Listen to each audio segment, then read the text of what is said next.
محفل، نعت، ختم، نیاز، یہ وہ خوبصورت معاملات ہیں جو عام مسلمان کے دین کو، ایمان کو اور عقیدے کو محفوظ کر دیتے ہیں۔ محفوظ کرنے میں اس کا، کیونکہ عام طور پر لوگ تقاریر سننے کی طرف کم اور اس طرف زیادہ جاتے ہیں، اور یہی چیز پھر انہیں علماء کی طرف بھی جی جی لے کے جاتی رہی ہے۔ تو یہ چیز کی امپورٹنس جتنی ہے، اور جو ان چیزوں کو لے کے چل رہے ہوتے ہیں اللہ کی رضا کے مطابق، ان کی امپورٹنس تو ہے۔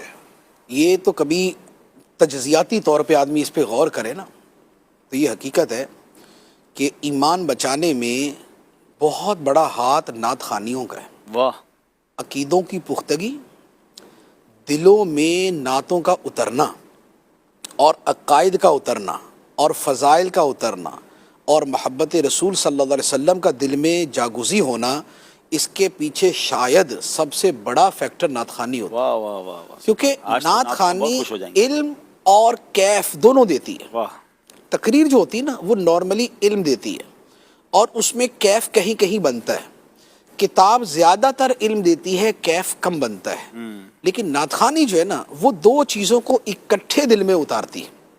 بالکل تو اس لیے نعت خوانی بہت عظیم جو ہے وہ چیز ہے، حتیٰ کہ اعلیٰ حضرت علی رحمہ نے ایک جگہ تو یہاں تک فرمایا ہے، جیسے ایک جگہ تو ویسے سوال ہوا نا کہ عشق رسول صلی اللہ علیہ وسلم پیدا کرنے کا طریقہ، تو فرمایا سیرت کا مطالعہ نمبر 1، نمبر 2 درود شریف کی کثرت، اور نمبر 3 کسی خوش الہان نعت خوان سے نعتیں سننا۔ کیا بات ہے، بالکل ایسا ہی ہے۔ اور یہ بالکل حقیقت بالکل حقیقت کہ اسی سے عشق و محبت پیدا ہوتے۔ اس لیے جو اس سے دور ہوتا ہے نا وہ عام طور پہ خشکی کی طرف ایسا ہی ہے، اور مزاج کے بگاڑ کی طرف یہاں ہو جاتی اور سختی کی طرف، اور تصوف کی اصطلاح میں لفظ ہے تکشف۔ تکشف کا مطلب ہوتا ہے یعنی کہ اب اس کو سڑیل مزاجی بھی کہہ سکتے ہیں، لیکن خشک مزاجی آپ زیادہ زاہد خشک ہے کہ زاہد، یہ تکشف بیسیکلی اسی کو کہتے ہیں تکشف۔